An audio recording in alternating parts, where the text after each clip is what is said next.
বন্ধুরা, আমি অনু update with অনু চ্যানেলে তোমাদের স্বাগত। আমি চলে এসেছি চিনি সিরিয়ালের আপডেট নিয়ে। চিনি সিরিয়ালে তো একদিকে দেখা যাচ্ছে দ্রোণের ছোটকা শিল্পী সেই মন্দিরেই এসেছে যেখানে চিনি আছে। এসে চিনিকে দেখে তো অবাক হয়ে যায়। অন্যদিকে দ্রোণের ঠাকুমা অপালা খুব চিন্তায় আছে, কাউকে ফোনে পাচ্ছে না। শিল্পীকে ফোনে পেয়েছে, তাও আবার ইংরেজ পাচ্ছে। অপালা বুঝে গেছে শিল্পী কার সাথে কথা বলতে পারে, তাই সে দ্রোণের মায়ের ঘরে এসে উপস্থিত হয়। দেখে কিনা দ্রোণের মা শিল্পীর সাথে কথা বলছে। শিল্পী সমস্ত ঘটনাটা দ্রোণের মাকে খুলে বলে যে ছোটকার জন্য এই বিয়েটা সম্ভব হচ্ছে, ছোটকা ইচ্ছে করেই আমাদেরকে পুরো প্ল্যানটা বলেনি। তুমি চিন্তা করো না, চিনির সাথেই দ্রোণের বিয়ে হচ্ছে। তার মা তো বিশাল আনন্দ পায়। এখন অপালা, দ্রোণের ঠাকুমা এরা সবাই দ্রোণের মায়ের কাছে চার্জ করতে থাকে যে দ্রোণ কোথায় আছে। কিন্তু দ্রোণের মা বলে, আমি আমার ছেলের ভালো চাই, আমি চাই আমার ছেলে একটা সুস্থ জীবন যাপন করুক। এই অপালার সাথে বিয়ে হলে আমার ছেলে কোনোভাবেই সুস্থ থাকবে না, তাই আমি কোনোভাবেই বলতে পারবো না আমার ছেলে কোথায় আছে। তবে হ্যাঁ, আমি জানি যখন ধরেই ফেলেছেন সত্যিটা লুকিয়ে আর কি লাভ। এখন দ্রোণের ঠাকুমা দ্রোণের মাকে খুব বকছে, কিন্তু দ্রোণের মা সত্যিটা বের করে না। দ্রোণ মন্দিরে এসে বুঝতে পারে যে নীলমাধবের কি ইচ্ছা। নীলমাধবের ইচ্ছা হলো যে চিনির সাথেই যেন তার বিয়েটা হয়। সে প্রথমে নিজের ইচ্ছার দাম দিতে যাচ্ছিল, কিন্তু যেই তার ঠাম্মির কথা মনে পড়ে যায়, নিজের ইচ্ছা বলিদান দেয়। বলে কিনা ঠাম্মির কথাই শুনতে হবে, না হলে তো আবার ঠাম্মি সুইসাইডের ভয় দেখিয়েছে। দ্রোণ এখন পাল্টি খেয়ে যায়, বলে কিনা চিনি তুমি এইভাবে আমায় ঠকাচ্ছ। তোমার পেশেন্টদেরকে খাওয়ানোর কথা ছিল না, মানে আমার ক্লিনিকে যাওয়ার কথা ছিল না, তুমি ওখানে যাওনি কেন? তুমি কেন এরকম বিয়ের সাজে বিয়ের থালা নিয়ে দাঁড়িয়ে আছো? আমি বুঝে গেছি, তার মানে তুমিও এই ষড়যন্ত্রে সামিল হয়ে আছো, তাই তো?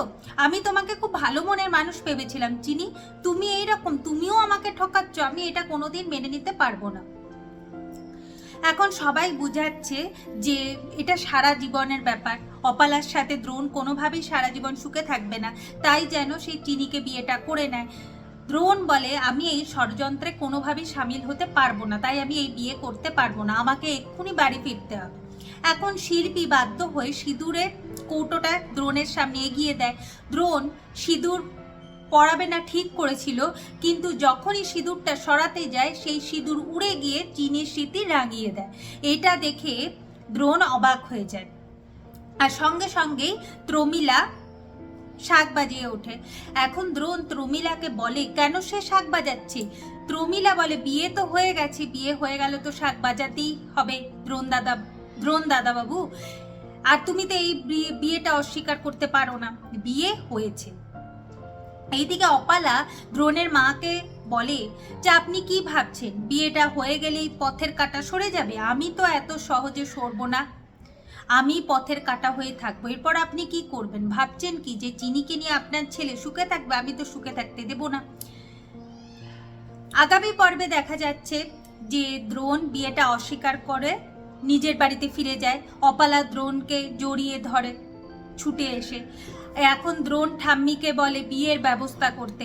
অন্যদিকে মন্দিরে চিনি তার বাবা, তারপর দ্রোণের ছোটকাকে বলতে থাকে, আমি কিভাবে ওই মানুষটার সাথে সংসার করব, ওই মানুষটা তো বিয়েটাই মানছে না। তখন দ্রোণের ছোটকা ভগবানের পা ছুঁয়ে বলে, দ্রোণ তোমাকেই ভালোবাসে, কিন্তু হেমাঙ্গিনীর কথায় সে ভয় পাচ্ছে, তাই সে অপালাকে বিয়ে করতে রাজি হয়েছে। এখন চিনি ঠিকই করে ফেলেছে যে সে ফিরবে। তখন তার বাবা বলে যে কোথায় ফিরবি মা? তার জামাইয়ের কাছে? চিনি বলে, আমি ফিরবো চৌধুরী বাড়িতে। তার মানে অপালার বিয়ের আগেই চিনি এন্ট্রি নিয়ে নেবে, অপালার সাথে আর বিয়েটা হচ্ছে না। তো এইভাবেই আজকের পর্বটা শেষ হয়ে যাচ্ছে। আশা করি আজকের পর্বটা তোমাদের ভালো লাগবে। ভিডিওটা দেখবার জন্য আর আপডেট উইথ অনু চ্যানেলের পাশে থাকবার জন্য অসংখ্য ধন্যবাদ।